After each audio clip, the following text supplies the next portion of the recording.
So when I am recording this video, it is Halloween. It is my favorite holiday of the year. It is also just my favorite time of the year. The air outside is so cool and crisp and refreshing. We're seeing the sun now after several days of gray, and it's just lovely. Today is such a good excuse to get out there in the world and dress up and just do what you want. And that's actually kind of what this video is about too. So every year I make something for Bionicle for Halloween because it is my favorite holiday. A couple of years ago, I made these little bats because they were just super cute and so easy to play around with. And they're bats, right? Bats, Halloween. It makes perfect sense. But this year, I wanted to do something different, and I had way more fun than I expected. So several years ago, I used to more professionally, I guess, make like jewelry and do some fashionable stuff. And so this video actually ties into that because I am going to show you 6 outfits today, not the ones I'm going to wear, but inspired by the Toa Mata. And there are so many characters in the rich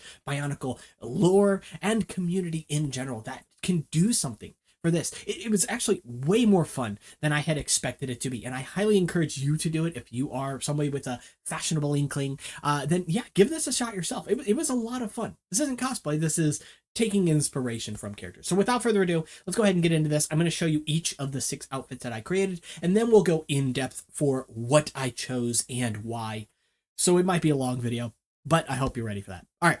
Let's go ahead and get into this. Be sure you're subscribed. It helps out the channel tremendously. And let's hop over with everybody's favorite fanboy first, Tahu. This outfit right here is one that I'm really proud of. I am going to be starting out strong because this is one of my favorites as well. But I'm starting with Tahu for several reasons. He's the leader, right? But he was also my first Bionicle. So, of course, I had to show him as my first outfit created, inspired by Bionicle. Let's go ahead and move on to the next character. We will be coming back to this and talking about each of the choices that I made. But then we take a look at Onua here. And before I even go ahead, can you think of any other more perfect pair of sunglasses for Onua specifically? They almost feel like they don't work here, which is why they work. I love them. I think they look absolutely great and really make this outfit. But let's move on again. We've got Pohatu here. And this jacket was basically perfect for Pohatu. I did have to edit it. Everything you're seeing here is edited to some degree.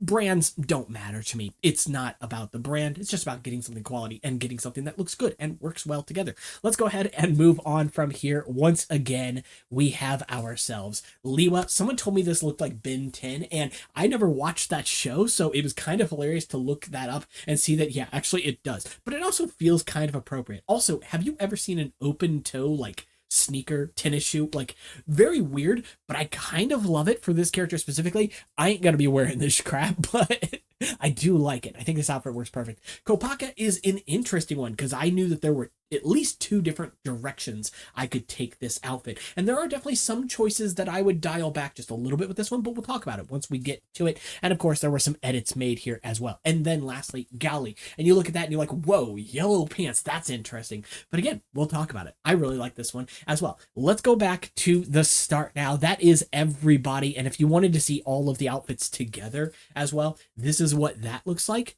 So you just kind of get a general idea, and you get to see the whole team, but in clothing form. That's kind of cool. Who's done that before? Actually, someone's probably done something like this. I know that people have done this for Lego stuff. I actually saw one a handful of days ago for like a Lego creator set that specifically contained the Tahu little brick built guy, the 90-year set. And so they did an outfit inspired by that. And it was lovely. I wish I knew who it was because I'd pull it up for here. But yeah, I ran across that when I was like, oh, I should do something like this. Has anybody else done this? And yeah, kind of. Someone else, a girl out there, had created an outfit for Tahu, but specifically from the Lego creator 90-year anniversary set. And it was lovely. There was a bunch of other outfits they created as well. So again, highly encourage you to look that up. If I can find it, I'll place a link for it down in the description below. But this outfit. Okay, so let's go ahead and talk about this one first. Again, branding doesn't matter here. There are a couple branded items in this, though, but I chose them purely for the aesthetic. I am not somebody who cares about brand loyalty. I have some stuff in front of me here, some accessories specifically that I wear in my day-to-day life that are very cheap because that doesn't matter. It's not about the price. It's not about the brand. It's about just how it looks and how it makes you feel when you wear something. 99% of fashion is, and styling is, confidence. If you feel like you can wear something and be proud of wearing it and own it, like, you're going to do fine. out there. Trust me. You might even get some compliments. And never ever worry about if someone's going to judge you on the outfit you wear. So life's too short not to express yourself, not to have fun. And we all express ourselves in our own ways. Let's focus on this outfit now, because this one actually kind of subverted my expectations a little bit. I say my expectations because I think when I think of, okay, outfit inspired by Bionicle, the first thing that jumps to my mind is red shirt, orange pants, Tahu, right? And yes, you could do that, but that's so straightforward, right? So I wanted to make sure that I was not just doing outfits, but I was going outside the box in some scenarios, because I also didn't want to buck any trends either. I didn't want to follow any trends. I didn't want to think about, oh, what currently right now is hot and fashionable. It's just about what looks good together, feels good together. This, notably, there are 2 scarves on screen here, because underneath that peacoat, that thing that is there is what I believe is a scarf. I have no way to confirm that, but I think that's what that's supposed to be. However, I'm actually using it to invoke the shirt underneath this peacoat. So I actually had to edit it a bit to extend it and make sure everything was correct and lined up correctly, because yeah, I'm pretty positive that's supposed to be a scarf, and it's a lovely scarf, but it works so well for a shirt for this character. You'll notice there are no buttons on it, because again, it was a scarf at one point in time and I wasn't going to edit buttons into it, but you get the idea, right? So again, shirt. Underneath this is this wide plaid pattern with the red, gray, dark red, and sort of an ivory, creamy white colors, barely visible except for underneath that flap off to the side there. And I really love this combination here. I have no idea if there is a shirt specifically that uses a pattern similar to this. It doesn't matter. Obviously, you could make something like this, though. That definitely takes effort. Or you could find something that's just similar enough. I have a button-up shirt that is similar to this, not exactly the same by any means, but similar coloring at the very least with a plaid pattern. And I wanted to bring in that plaid pattern. There's actually a reason for that. And we'll talk about the overall thought for this outfit once we get through everything here. But moving on from that, we have the actual scarf, which I added in after the fact. Again, everything on here is edited as well. That scarf is just a crocheted one that I found on like Google Images. Everything was sourced here, by the way, through like Google Images or searching through like the shopping tabs or whatever. I also put these together in paint.net because it's something I have a lot of experience with, but it's also free. So that's always good, right? It's open source. There's a lot of plugins and things like that that you can use for it. It's not quite as capable as like Photoshop, but it doesn't need to be, especially for something like this. So with all that being said, though, I really like this outfit. This gray sort of charcoal peacoat was actually like the main piece that I wanted to make sure I had for this outfit because it felt appropriate for this character. Right? And I actually have a woolen peacoat that's kind of similar to this, a little bit different, a little bit darker. It's also a crossover in the center, so it has 2 rows of buttons, not just a single row, which might actually make this more of like a sport coat type of item, but close enough, right? The names of items don't necessarily matter to me. What does matter, though, is why the scarf. I really like it for Tahu. First off, you're wearing a jacket. This implies at the very least that this is an outfit for cooler weather, which was an inspiration as well. In the fall, you have so many excuses to just layer and wear as much as you want and be as warm as you want. And for me, that means, yes, scarf. That means, plenty of shirts or a sweater or whatever, and a peacoat and so on and so forth. And there's so many lovely combinations you can get out of that. But I specifically wanted this scarf because it gives you a little bit of texture to it with that crochet weave on it, of course, but then also it flows, right? It is something that moves, and this is a character that represents fire, right? Fire has movement, it dances, and so that had to be here. This is just like perfect. And obviously, because it is crochet is a skill that you can pick up in let's say a handful of weeks or a month or something like that. I've not really done it myself, so I might be underselling it. I apologize. I know that there are complicated things you can do with it, but there's also some fairly beginner-friendly stuff you can do. And I think a scarf is one of those things, more than likely, right? So this is something that you could make to help put together an outfit for you if you don't have these things yourself. That said, moving on from there for the pant there, this was just something I think was on like Temu or AliExpress or something like that. Honestly, I have no idea the material of these pants either. Now, it did say dyed, so what I assume is that these are a denim type of material that is dyed between like a black distressed wash with a red. That makes sense to me. But also when I see that, it makes my mind jump to like a velvet material. Like, you know how velvet and some certain materials like it have a little bit of light play where like if say you rub the pattern a specific way, it sort of makes the areas where you rub your hand one way darker, and you rub your, like when you vacuum a floor and you leave those streaks in the floor, or you mow the lawn, same kind of thing, right? And that to me kind of felt like what this material is. It's probably not, and I wouldn't know without actually seeing it in real life, obviously. It's very likely a denim material because that's fairly cheap. And again, these pants were maybe like $10. Maybe. I honestly think they were probably less than that. Whatever the case may be, though, I really liked not only the color play that's there with the black and the red, but also that pleated pattern. I really wanted something that had both a skinny feel, but also had flow to it, had movement to it. And that's just perfect because it's very clear to me that that isn't wrinkles, right? That is a very deliberate pattern, but it's deliberate in a way where it feels like you could do it yourself, where it feels like, oh, these were manufactured to move this way, but they don't have to, right? And I really like it for this material specifically because it makes it look like, oh, those aren't wrinkly pants.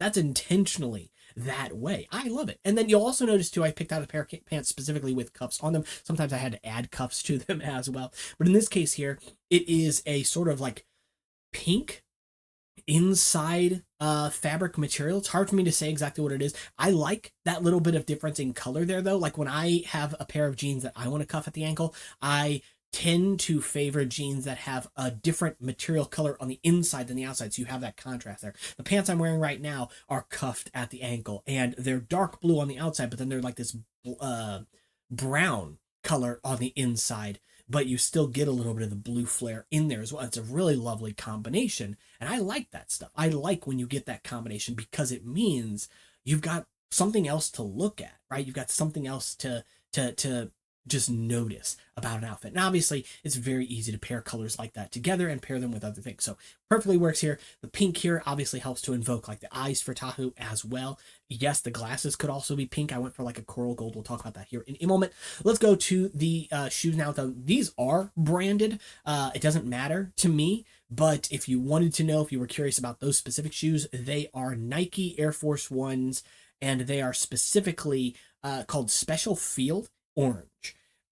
So of course I wanted to do an orange shoe. This is Tahu's character. I wanted to bring orange into it, but I didn't want to just have it where you would expect it to be on the character. And having an orange shoe here helps to pair against the orange in the torso, right? It helps to draw your eye into both places. But not only that, you'll see that it has the actual logo on the side. I think it says like AF1 on it. I could be wrong about that though. But it's in this gray color, maybe even like a silver metallic color. I don't own these shoes. I don't have them. I've never seen them in real life. So I don't know what material they use, if it's reflective or not. All I do know is that it's a color similar enough to the jacket to pull that color in. And you also notice too that the sole of the or the heel of the shoe rather is a sort of creamy white as well, sort of pairing that white color in with the shirt. One thing I'd probably change about this is you'll note that the scarf has a standard sort of cool white tone in the fabric there. I'd maybe change that to an ivory white as well. Didn't cross my mind at the time, and it's not bad with that cool tone white. I think there's a nice contrast and color play there, and maybe the ivory white would even blend in too much. So definitely not bad here, but it just didn't cross my mind when I was adding it to the image here. And then lastly, the sole on the heel is that gray color once again. Let's move on to accessories now. We've got a beaded bracelet that is a stone, just spheres, nothing fancy. And I wanted to go for like a translucent orange. These are, I think, opaque orange, but I like the idea of like an agate or something like that, agate, however you pronounce it, where it can allow a little bit of light through. Because when I think of flames, obviously you think of light, you think of light play, color play, dancing, movement, etc. And so that had to be here as well. The watch, that is another branded one. Thankfully, not a terribly expensive watch in the world of watches, maybe $100-ish. It is a Merkur watch, though. I love this brand. They probably make the most beautiful watches I have ever laid my eyes on, like at all. And it is a canvas strap in a pretty typical dark tan kind of color with a salmon dial on it, although I tweaked it slightly to make it slightly more orange, but salmon would work just fine in a silver case. Silver, once again, to pair with the gray in the outfit. Obviously, the salmon looks lovely. It's a fantastic color. And then for the glasses, those are edited as well. They are aviators, but I actually removed that top support bridge there. This would mean you'd want to thicken the central bridge a little bit, but I wanted to invoke the brow, the heavy sort of brow of Tahu a little bit here. So by removing that strap at the top, it means that you get that curve downward. It does mean you'd probably want to thicken the bridge a little bit more than what is shown here, though. And then the lenses, I changed the color of those as well to this sort of goldish, rose gold, but orangey kind of color. And I think that that looks lovely. You could easily do pink here if you wanted to invoke the eye color of Tahu, but I don't think there's quite enough pink in here for that. I think it'd feel a little out of place. Not bad by any means. You could also do like a gradient where it goes from like an orange to pink or whatever, but all that stuff would have to be custom made, I have to imagine. I can't imagine anybody making glasses quite like that. Although orange and pink are a pretty common color combination, so maybe you'd find something similar at the very least. And then a thin frame in silver. Once again, lovely outfit. Let's go ahead and move on now to Onua's, because we've spent plenty of time on here. So first things first, the thing I was super excited about, which was one of the later things I added to this image, was the pant being specifically a green wash denim, because I've never looked for something like that before, but I knew I had to have green in this outfit. Onua's eye color is green in his original run in 2001 and in 2002, is my favorite choice for him specifically. Fun fact, by the way, the prototype Onua as it was being developed was actually supposed to have glow-in-the-dark eyes in it. Lego switched it pretty last minute. I have to imagine it was for cost reasons. I honestly don't know. Or because they thought, well, if it was glow-in-the-dark, people would want that one more because that's desirable. I don't know.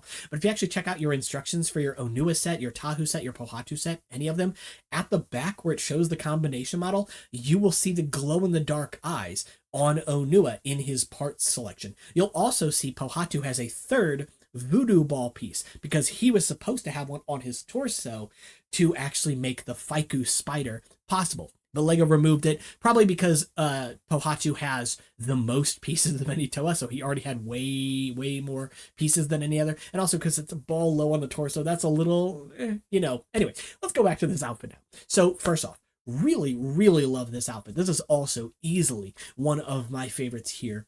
And it is a very simple outfit as well, a distressed look. I wanted to make sure I went distressed pretty much all the way through, because when I think of Onua, I think strong, but I also think like worker type of character, someone that sees a lot of work, does a lot of labor, right? So this is a denim jacket with a black and sort of cool tone to it. I shifted the color just slightly there to make sure everything played together well, but it doesn't terribly much matter, right? With the sleeves rolled up too, because I want to make sure his arms were showing. Not only that, to give you plenty of room for your accessories, so that if you're wearing accessories, that they really show. Onua's got those claws, right? So I figured accessories. He had to wear a lot of accessories. I could go even heavier with the bracelets here, but I didn't want to do too much because I want to talk about everything here, and this video is already going to be too long. With that being said, again, the green wash on the denim pant, but it is a green gray, so no real blue in there other than the blue that's inherently there from the color green. With the shoe, you've got a distressed leather boot as well. With the accessories, let's go ahead and focus mainly on the accessories. First off, shirt, just black t-shirt, nothing fancy, standard cut around the neck, no buttons, anything, not a Henley, nothing like that. For the belt, I edited it slightly to make the buckle a little bit wider. This is probably something you'd have to make, because I don't imagine that you can find a belt exactly like this out there. But again, this was already pretty normal, so easy enough to just buy the belt that this was edited from, and it'd be close enough. I wanted to make sure the belt was big, so you had a lot of, again, hardware on this character, but not that the buckle was prominent, because this isn't a character that's like featuring the buckle. That's not the important thing. Not a lot of shiny stuff on this character, except for a little bit of gold. We'll talk about that here in a moment. So for the belt, just a leather belt, nothing fancy, distressed once again. For the accessories on the arms, you've got a jade bracelet this time. It would not have to be real jade. Obviously, that's very expensive. It doesn't have to be real gold either. Expense, precious materials, none of that stuff bothers me. I've got a bracelet here that's gold colored. It's literally just plastic. It's cheap, and I like it. It's cute. I like it. It's just a neat looking piece, right? With this, it is a jade bracelet though, except for like every third jade sphere has a cage around it, I would say, with a very specific pattern, and that is gold. And then the clasp is gold as well. And I like the gold here because, again, when I think of Onua and I think of other Onukoro characters, I think of miners, and they're going to be people who are digging up these precious materials. So featuring them on these characters made sense for me. But also the design in this cage around the sphere just felt really appropriate for this character specifically. It's very ornamental in its design. So it feels really nice on this character. And then jade, because it's a natural green stone typically, and of course bringing in a little bit more of that green. Watch here doesn't matter to me. I don't know the brand of that one other than to say it's a black face, black case with a black metal strap here as well. The other bracelet there is kind of a macrame sort of bead bracelet. I don't know the type of stone used. I want to say jet, not polished or anything like that, but it could be anything. I like jet. It's a very neat stone. It's just black, you know. And then it's just got the weave sort of around each of the offset spheres. It's a really lovely piece, though. I can't really zoom into it here just because that's a fairly low resolution, so it'd be quite blurry once we get there. Not terribly important, right?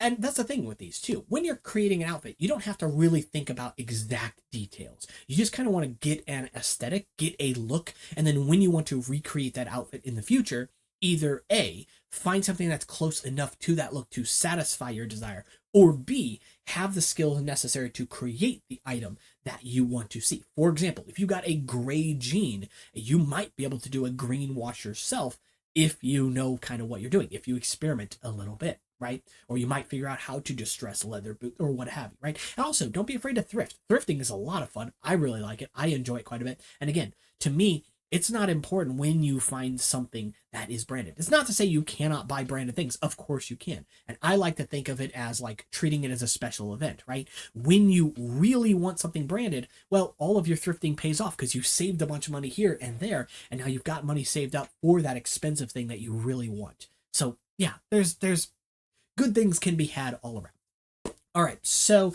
lastly here for the necklaces, there are two. One is just a standard black chain necklace with this green double arrow thing on it. I changed the color of that to green, but I wanted to make sure it was like a green metallic specifically. So like a brushed steel with like a green enamel or lacquer or something over it. I think that would look really pretty. And metal, of course, right? And then for the chain above that, it is a braided double weave chain. So it's metal once again, and it's a black and then gold cables basically wrapped together. And once again, it brings a little bit more of the gold color in here, once again invoking those special materials. But you could easily go silver instead of gold. I love silver. It's my personal favorite precious metal color for me. I'm not a big fan of gold, but you know, nothing wrong with that. Big fan of copper, brass, bronze, all those things, right? If you want a stainless steel that's like a dark wash on it, or a gunmetal or whatever, love all that stuff, right? So all great stuff here. So silver could very easily be paired with this character as well. And silver's lovely too because it goes with everything, right? On Pohatu, we're going to see a little bit of like brassy stuff. Anyway, glasses, lastly. Could not tell you the brand of those glasses or the style of them. All I know is the look. And I was like, oh my God, they look like you punched out Pohatu Onua's eyes and turned them into glasses. Like they look perfect. I would go, so there are two colors you could go for the lenses here. I would go for a brown. A transparent brown, I think would be really lovely on this character. However, you could easily go with a smoky black. You could, of course, go with a green as well. And I think, unlike with Tahu, where I think the pink doesn't quite work unless you get the color like dialed in just right, here, I think that the green absolutely works. I like the brown better for this character specifically for the lenses. Black frame, of course. But if you wanted to go green, easy could work here. No issue there. Let's go ahead and move on now to Pohatu. This was actually the first outfit I put together, and I was super happy with this jacket. However, this jacket is not even close to how it was in the original images. For one thing, it had way more hardware on it, which I removed because it was just too busy, and it had not only that, a fur hood behind this woolen sort of interior area, right? So you've got all these different textures. It's just too noisy for this character. Fine jacket on its own, and if you wanted to wear it, absolutely. But I removed a lot of that stuff. So you got a little bit of a leather strap. This is an aviator type of jacket with this zipper offset, right? So it's not in the center, meaning if you were to put the two sides together, it would kind of zip up like a peacoat buttons. Not exactly. Probably shouldn't say it that way because I'm going to be disappointing somebody in the comments. It's fine. But specifically those leather straps around the wrist. I knew that Pohatu got those big chunky black hands, right? And I didn't want to do gloves with this character specifically. And when I saw those straps, I was like, oh yeah, this makes those hands really pop. It's got the wool kind of texture around the wrist. So once again, the hands really pop without having to add anything to the hands. You'll see no accessories on this outfit except for that belt there, of course. So let's go ahead and talk about the rest of the outfit. So that is a leather jacket, otherwise kind of distressed look. I really like it for there as well. It's not super glossy. It's kind of a satin finish on it, if you will, which is all good. Black Henley directly underneath that. The belt on there is one of the probably the most vibrant thing on this outfit. Obviously, it is just an orange leather, nothing fancy, and I wanted to go for like a bronzy kind of buckle. I didn't go exactly there. I actually dialed it back to a silver-ish color and then changed the color of the buttons on the Henley to match that silver so I could pair in two different metals here. But the jacket, you'll notice the hardware on the jacket specifically is a bronzy kind of color, so I did want to bring in a little bit of that here. For the pants, you've just got a black pair of chinos, nothing fancy here. They are cuffed, but it doesn't terribly matter here because it's just black on black. You're really not going to notice. And then a pair of distressed suede Chelsea boots. You could go suede, you could go matching texture with the jacket as well. These are just what I found that worked well for me, because Pohatu's got those kickers, right? He's got those big weapons on his feet, and I couldn't just strap something onto these feet. Now, you could do a large heel on these if you really wanted to go tall for a character. I don't personally like a high heel on a guy or a thick heel on a guy's outfit, so I didn't do that, but I did still want to make sure that the heel stood out, so I went with a tan heel on this brown material, right? So I think overall it works out well enough, and it looks good, and it's a fairly simple outfit, this one too as well. But we're going to get into another simple outfit next because we've got Liwa. Now this is pretty straightforward. I knew that I wanted to make sure that there was some lime in here, so I am insinuating that either this hoodie has a lime interior so that when you fold the cuffs, the lime shows at the cuff, or that this character is wearing an undershirt, which is how I see it. The undershirt here is a lime color, but it's not quite a neon lime. There's a little bit of a cool tone to it that I really like. And the idea being that way you could take the hoodie off, and then you've got the lime shirt on, and you could tie the hoodie around the waist or whatever. And I like that because I didn't want to do a cape for Liwa, but having something kind of dangle behind him feels appropriate for a woodsy type of character. Form-fitting hoodie though. This was one that I found just on Amazon, but I did change it a little bit. The little aglets on the that being the caps here, right, are changed to a metallic lime green as well. And then for the necklace, it is just a wooden necklace that is beads pretty much all the way through, except for that that piece at the very front. The what would I don't know why I can't think of what that's called. It has a name, but it's fine, right? The thing hanging off it, though, which is also wood, by the way. It looks metal because I did some things to it in post, but yeah, it's fine, right? So that, to me, invoked the axe without being an axe, because I didn't want to make it obvious. It's kind of a hook shape. You could also see Gally wearing something like that. Obviously, doing something with shell works for Gally, I think, as well, or really wood works for her, too. You could think driftwood and whatnot, right? For the bracelet, same kind of thing. Wooden bracelet. These are square little chunks basically, so 2 straps through that, probably just a stretchy bracelet, nothing fancy. For the belt, you've got a canvas weave belt in a sort of khaki tan. For the pants, that's pretty obvious. You've got this distressed but double layer pants, so no holes in it, but you've still got those tears in it. I really like that as well. Quite skinny on these pants, and I went with brown because it's a good neutral color and it didn't just invoke black. Again, we've already got the black with that central stripe down the hoodie, but then someone on my Discord, when I posted this there, no, I think it was I can't remember if it was someone on my Discord or someone on Instagram. Somebody mentioned that this reminded them of Ben 10, and I'd never watched the show, so I wasn't super familiar. I knew the character wore green, and I know Lego's done a Ben 10 thing in the past, but I looked it up and I was like, oh wow, he's wearing a green outfit, and at least in several forms wearing brown pants. So he kind of works, but it also felt appropriate for Liwa specifically. Obviously, I kept it. Nothing wrong with that. And then the shoe. That's the most interesting thing, because I wanted to do a sandal because I wanted to think, okay, it's Liwa. He's sort of in touch with nature. Sandals kind of invoke that for me specifically, but I didn't want to do a sandal because I just don't really care for them that much, and styling them isn't something that I enjoy. But then I saw these tennis shoes or sneakers or whatever you want to call them here, with the open toe. I don't think I'm sure that they I mean, obviously they exist because I found these, and I'm sure that they exist elsewhere. But I was like, man, I've never seen that. And it's kind of perfect. It's kind of perfect. I really like it for this character. This is not something I would be caught dead wearing. I do not like sandals very much in the first place, but especially an open toe. And then on top of that, sneakers. I really don't think I'd be wearing this. But at the same time, it's like I did design the outfits. Like, I am kind of proud of it. I'd probably do a closed toe. But I do like the green. I think it works really well here. And I did shift the color on those slightly as well, removed whatever branding, because I think they were just a cheap. Uh, Actually, I don't know. They might have been expensive. I really have no idea. But it wasn't important for this character. I actually went about removing the branding from Tahu's shoes as well until I realized they were kind of important for that gray color in the feet there. So I was like, I'll just keep it. Obviously, brand's not important to me, but I'm not going to say you can't do branding here. So Kopaka is going to be an interesting one. This one I easily could have gone in two different directions with. I saw this really lovely like fedora type hat, but it was a wide brim on it. Not a big fan of fedoras in general. Obviously, you know, they have their internet history too, but also just generally, they don't style with me very well. And then also, I don't like styling with them. Like, there are definitely outfits where they work. There are definitely people who can wear them. Where I'm like, yeah, that's a good use of. But for me, generally, no. Except when I found the fedora that I found for this character specifically, which was just a drop-shipped one. It wasn't anything fancy, right? It had this like 3/4 brim on it with this stitching all the way around, and then the 4th quarter of that brim was just like plain. It was sort of like a creamy white, which I easily could have edited to like a fuller, cooler tone.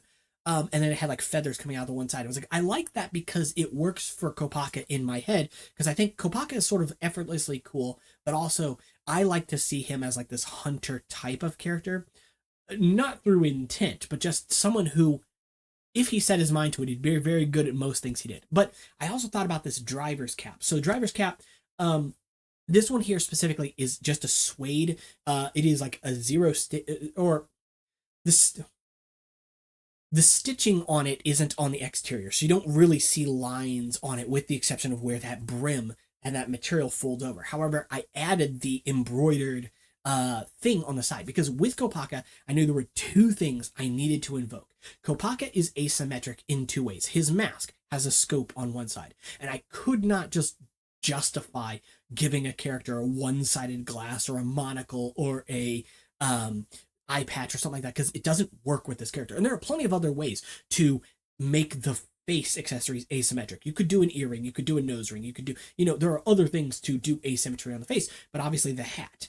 You could do just a regular hat and offset it, and like that works, but styling that's like, it's just not my thing. This isn't the early 2000s where people are offsetting their hats like that very much, and it's not a thing that I like. But the embroidery, that made sense for me because it feels very deliberate, right? Embroidery takes time, it takes effort, it takes precision, and that invoked Kopaka to me. A precise character, but a character that's very understated, which is why, while here I showed the stitching in a dark blue to match the shirt, I could easily see that stitching also being a white, and it's basically just a texture at that point. Like, I think that would be fine. For the shield, because he's asymmetric on the body too, that's why I did the satchel off to one side. I think the satchel I chose here is incorrect. Not because it's bad, it's fine, but a couple things wrong with it. It's too thick, which I don't care for, and it's leather as well. And I don't think I like leather here specifically for a couple of reasons. First off, characters wearing a white sport coat, leather dye easily could rub off on that sport coat, depending on the quality of that material. It should not rub off, but it could, right? A canvas bag, however, would still give you the same effect, and you could go for a dark color like this, or maybe something a little bit more muted, a little bit lighter in color than this dark brown here.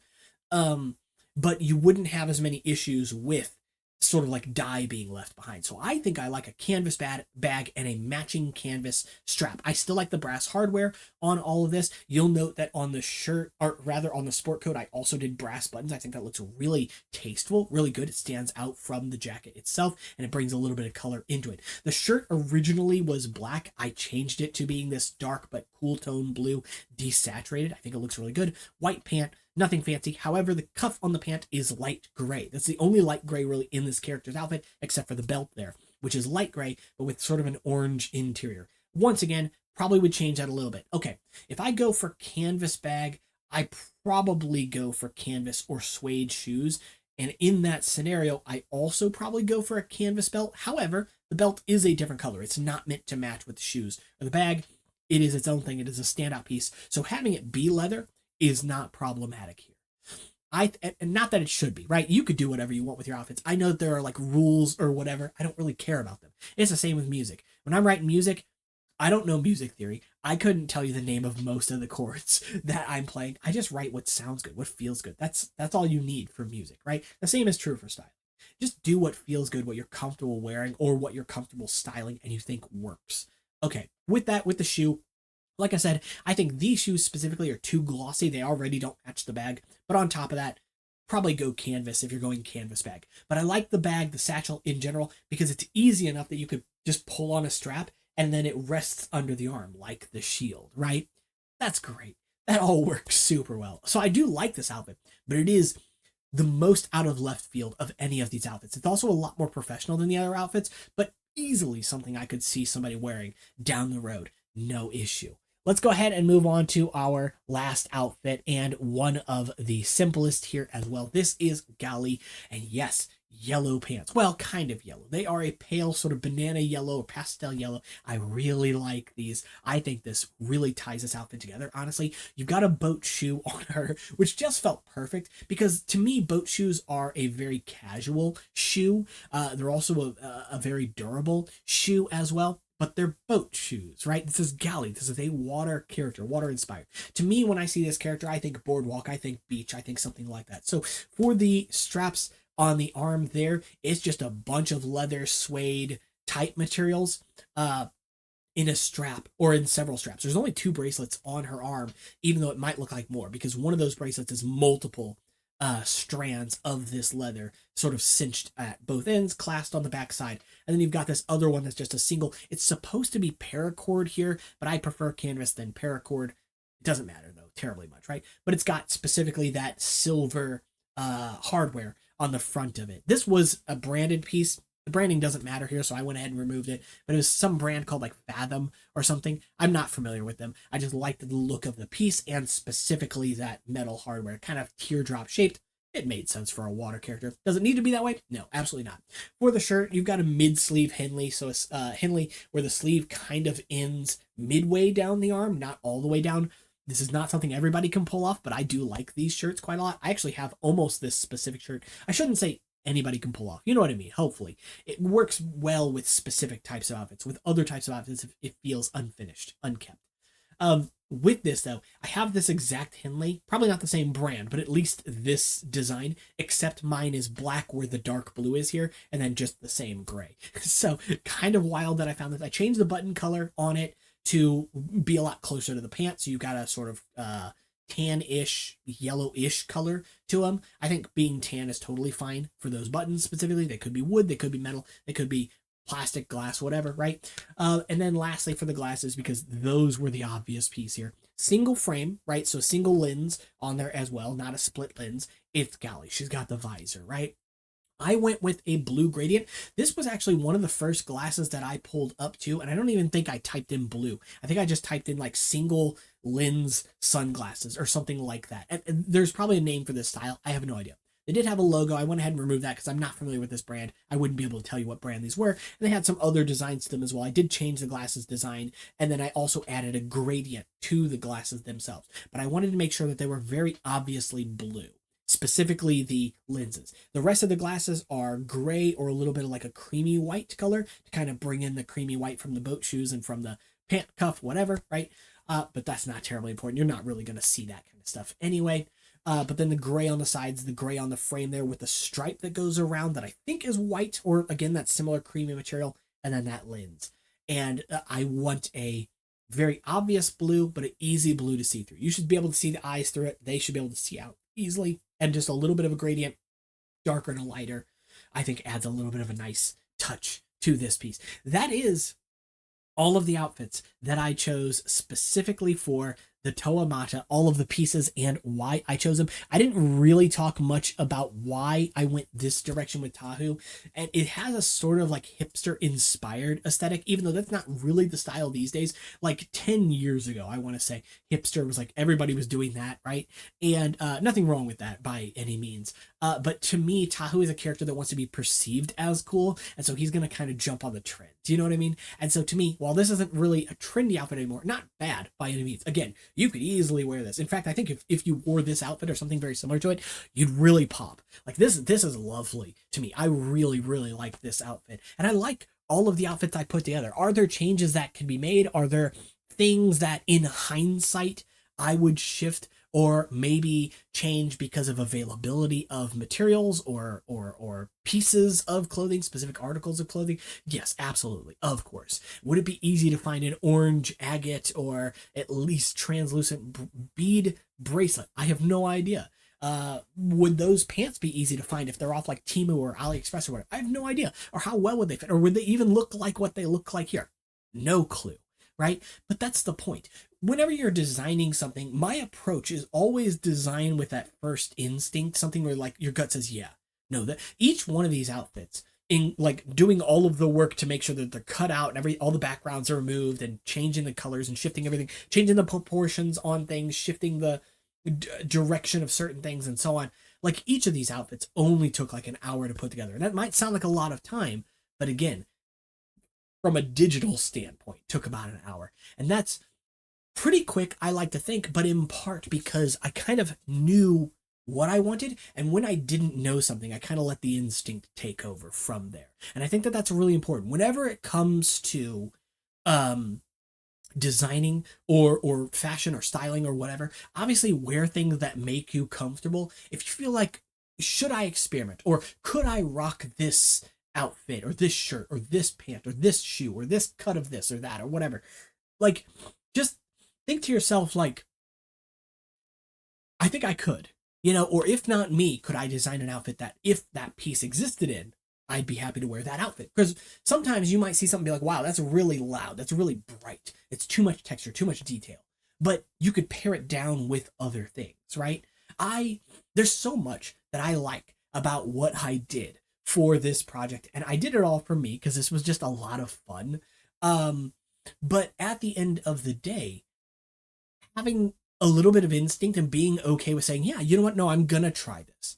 I've heard somebody say, you should flip a coin and you shouldn't hope for an outcome. You should see how the coin flip makes you react, right? Like should I drink water or soda or whatever, right? And that's probably a bad example, coffee or soda, whatever. And then like flip a coin and see how you react to it, right? If you say, or, maybe if you wanted to go eat somewhere, should I eat at McDonald's or Wendy's or whatever? And just flip a coin and see how you feel based on how it lands. If it lands on the McDonald's side, you're like, oh, well, that gives you your answer, right? You didn't want that one. You wanted the other one. You would have been happy with the other one, right?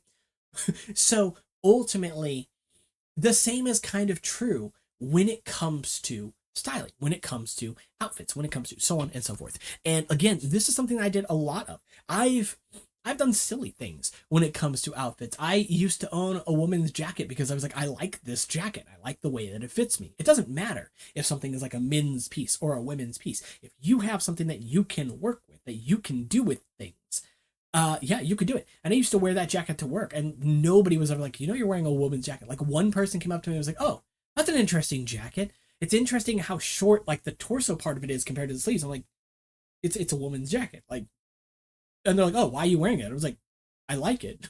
Did you know when you approached? No, they had no idea. It doesn't matter, right? Now, there are things that you might see and be like, oh, that's a little, like, but it's the same thing as like a guy wearing a dress. If you want to wear a dress, go do it. Who has the right to stop you? That's a good way to put it. It's not who's gonna stop you. Who has the right? Who has the right? I've got a couple accessories here in front of me. And before I end this video, I'll show a couple of them off because they're ones that I come back to often. And then there's a couple that I don't come back to, not because I don't like them, but because maybe they're a little bit hard to use or whatever. And I showed off one of these in the video here as an example because this was cheap. I think I actually got this in a set. Like I used to work at a Walmart like way back when. And so you could buy like these little like 5-packs or whatever. And I think I got this from there. It's probably the only one I kept or the only one that maybe held up. I have no idea. But it's literally just plastic tubes in gold and it works fine. It's got a little bit of a texture on it and it's lovely. It's worn. It doesn't really matter, right? But it shouldn't matter. Anytime you wear something, just wear what you like to wear. Don't care about the price tag. Don't care about the look of it. Care about the look. Don't care about the branding of it, the material of it. If it makes you feel good to wear, then wear it. I've got a couple watches here. One of these is a Calvin Klein watch that I bought probably 10 years ago, actually. And when I looked online, it's like $150-ish watch. I bought it for like $50. And for $50, like, it's a fine watch and it's a very pretty case. I do not like the straps. They're silicone or rubber straps, and very clearly wrong for this watch because they're squeezed between the lugs of the watch, and also that tail end of that does not fit through here without being squeezed as well. Very clearly incorrect for this watch, but it didn't matter. Calvin Klein doesn't make this. They commission it, right? They commission's not the right word. Private label it, right? Somebody else makes this based on their design, I assume, right? But this isn't like, it's not Calvin Klein making it in-house. Does that make sense? At least I assume that's how it works, because that's the way it is with a lot of private labeling stuff. But you see it and you're like, oh, Calvin Klein, it's a popular brand. It's a brand everybody's wearing. And it's like, sure, but the watch is crap. It's not great. It's pretty. It's very pretty. I like it. I especially like the case. I like the way that the crystal on it is a mineral crystal. It's nothing fancy. And if I were to look at Walmart, honestly, I could find something very similar in quality to this for $10. Let me show you another watch I do actually like quite a lot, and I bought it off of AliExpress. This is one that people dropship, and I don't like that because there are people pretending this is a real brand, that they're a brand that's been around for 150 years, and they're it's very dumb. So this watch right here is called Podagar, and it's specifically a Nautilus inspired watch. I think Nautilus is Felipe, don't quote me on that. I couldn't remember. Patel, something like that. Anyway, but anyway, yeah, so this is just a black one. I got this for $8. Black was the most expensive. The other ones were like $2 to $3. And it's a lovely piece. I love it. It's great. It's good quality for the price, obviously. Like, what could go wrong? If it breaks, it breaks, whatever. I've scratched the back of it trying to open it because there's a little bit of like something inside the glass, which is whatever. Nobody else as I saw had that, and it's not a big deal. It doesn't distract me, and it's easy enough to remove in the future. I just don't have the proper stuff here to remove the back case. Take it to a Walmart, they'll remove it for free. It's fine, right? But point being, this watch is a really lovely watch. It's a good quality watch. It's got a clasp on it. It's got engravings on it, whatever, the branding stuff, right? And obviously other people know it's a good watch too, because that's why it's being drop shipped. People are seeing it and being like, oh, I can get a decent amount for my money here. And okay, here's the thing. When it comes to drop shipping, you want to buy, I shouldn't give people advice on this because I don't really respect it. I'm not opposed entirely to drop shipping. I am opposed to scamming people, screwing people, scalping and overcharging for this. And there are plenty of people who have charged $100 and $150 for a watch like this. If I bought this for $150 and didn't know better, would I be upset? I'm not somebody that buys $150 watches, so yes. But if I was in the nature of buying $150 watches and I bought this, would I be like, oh, I got scammed? Maybe not. Maybe. I have no idea. Plenty of people who do crap like this, where they buy something just because of the cost. And they think, oh, because it's expensive, I'm getting something great, And it's like, you don't know that until it arrives. Calvin Klein watch. It's a reputable brand, and it's a brand people pay a premium for. Again, when I saw this watch online, after it took me ages to actually find this specific watch, yeah, it was like $150 or something like that, or maybe $120 or whatever. And even spending $50 for it, I was like, that's kind of the top end I would spend for a watch like this. Quartz movement, nothing expensive in here. Nothing wrong with quartz movement, by the way. I'm not somebody who's gonna knock anything for that, but just know what you're getting out of it, right? This is, to me, like a $10 or a $20 watch. $50 is too much for this, but not so much that I'm like, when I don't feel bad about it. It's just like when I then see that it was way more expensive online, it's like, then I'm like, oh God, dude, like why? Because again, this was AliExpress, I think, or it might have even been, no, I'm pretty positive this was AliExpress because I don't think I used Temu in the first place, but close enough, right? And you could find this watch in dozens of different places. I found so many people on AliExpress selling this $4, $5. Not the black. The black I only found one seller and it was $8. It was more expensive, but I like it. I think it looks really good. It's just all black with gold around the hands and around the not inlay. God, why can't I think of the indexes? There we go. And then it's glow in the dark. And the glow in the dark is great. Like I said, it's a quality piece. It's especially for the price. Like I'm shocked that they can sell it for $8. I'm shocked that they can sell it for $4 or $2 for a watch like this. By far. This comes from somebody who bought watches probably, again, 10, 15-ish years ago from a brand called like Corinne. Now I have no idea if this brand still exists today, but I liked them because they had a billion different styles of watches, very, very cheap.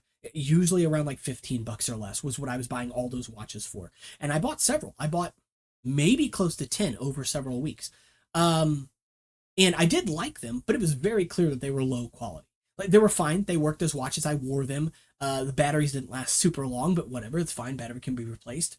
But in general, like, I was like, I didn't feel bad because it was the quality of nearly any $10 watch I could have bought from Walmart or, insert your general store here, right? And so I knew what I was getting myself into, which is why I kept buying them, even though they only lasted maybe a year, which is fine for that price, But something like this, when I feel this, it's night and day compared to those watches. This feels a lot better. And it's got this lovely, butterfly clasp on it. Nothing fancy, nothing, it doesn't need to be, right? This is a watch that it's like I could easily see. I mean, it almost feels like you're getting too much out of them. It almost feels like you're scamming them when you're buying it for less than 10 bucks. Because it feels like more than a $10 piece. If I bought that for 50 bucks, like, I'd be like, this is a fine watch for 50 bucks. Any more than that, no. And of course, know what you're looking into when you're looking online. But ultimately, why do I bring up all this stuff? Because at the end of the day, it's not about how much a piece costs. Cost is not only subjective, not only set by 1 or 2 or 5 or 10 people, whoever decides to sell a thing, but it's so malleable. And there are so many people out there who will scam you, right? Like I said, I've seen at least 2 different websites dedicated to this watch. This watch also appears under another brand name too, but it's the same design, just with a different, it's more obviously a fake name. Like Podagar at least sounds like that could be a real person's name. The other one's like Panu or something like that, with like multiple U's and some weird spelling. And anytime you see that, you think, okay, this is a dropship. This is a cheap watch, right? So I understand why people think that that's a real watch when they see it, and could even be happy paying the price they pay, 70, 80 bucks or whatever. But it's worth remembering that that was a watch that this company, pretending to be a real company, pretending, oh, this is Hugo Podagar, watchmaker who spent 80 years in horography and horology, not horography, whatever. Anyway, it doesn't matter, right? Point being that it can be so easy to be fooled, is my point. So when you do like something, don't feel ashamed for liking it, whether that thing is cheap or whether that thing is expensive. Like a thing for what it is and for how it makes you feel, what it tells you, what hole in your story it fills, and get it for that, right? If something is so cheap that you think it's going to fall apart, maybe look into a similar thing for yourself, or making something like it yourself. I have this bead bracelet, right? I don't wear it as much because it leaves indents on my hand because it's wood and it kind of soaks up the natural skin oils and makes my hand like really red here for a while. Could also be allergic to something on here. I have no idea. And it's a lovely piece. It's fairly bulky, but it's nice, and I do like it. If I had put this on the first time and it felt like it was going to break, I wouldn't get it. I thrifted this and most of the things you're going to see in this video, right? But this also would be easy enough to make yourself. A little time consuming, but not terrible, right? All wooden beads, nothing fancy, and it's a neat looking piece. It's a little bulky. I could easily see a woman wearing something like this instead of a man, but I'm perfectly fine wearing it. I have no idea who it was made for. Doesn't matter to me, right? It shouldn't matter. At the end of the day, wear something that makes you happy, makes you proud. Saw a bead bracelet the other day, and I kind of wanted it because it was like $2 at a thrift store. And the only reason I didn't get it was because it was clearly a little bit too small for my hand. So like the beads were spaced apart a little bit too much. Good use for materials. Like if you wanted those beads for $2, that's a good deal for those beads. I think I used to, when I was making jewelry, one of my favorite materials to work with was pearls, not because they're expensive, they can be, absolutely, but specifically I was going to thrift stores and I was finding semi-Baroque pearls everywhere.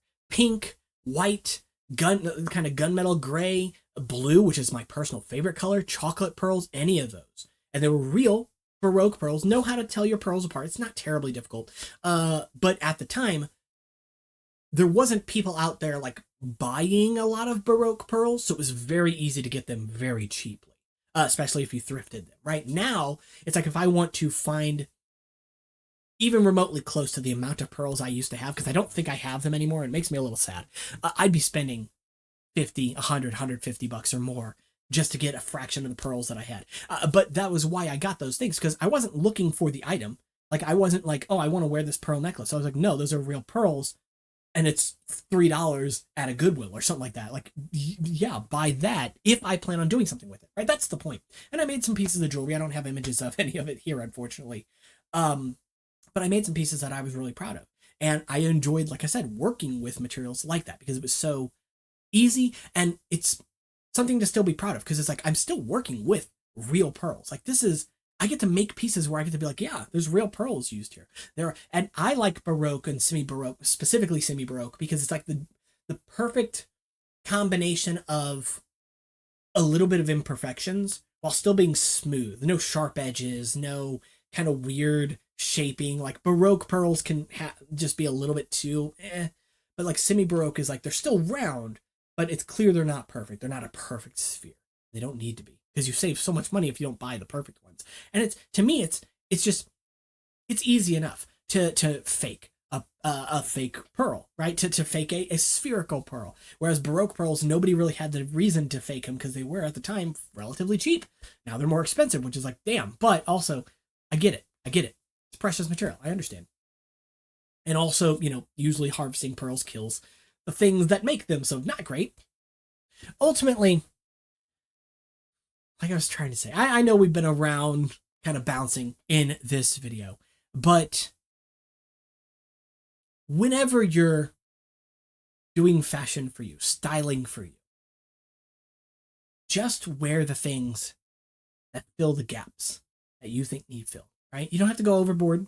I personally think you could easily get away with less than 10 of anything. 10 shirts, 3 or 4 or 5 jackets, 10 pairs of pants, shoes. I could personally say you could get away with less. Some people collect the stuff, and that's fine, right? Nothing wrong with that. But just know, when there is something you want to collect, something you want to own multiple of, learn about that field a bit, so that so that you're diligent, so that you have the ability to spot when someone is trying to get one over on you.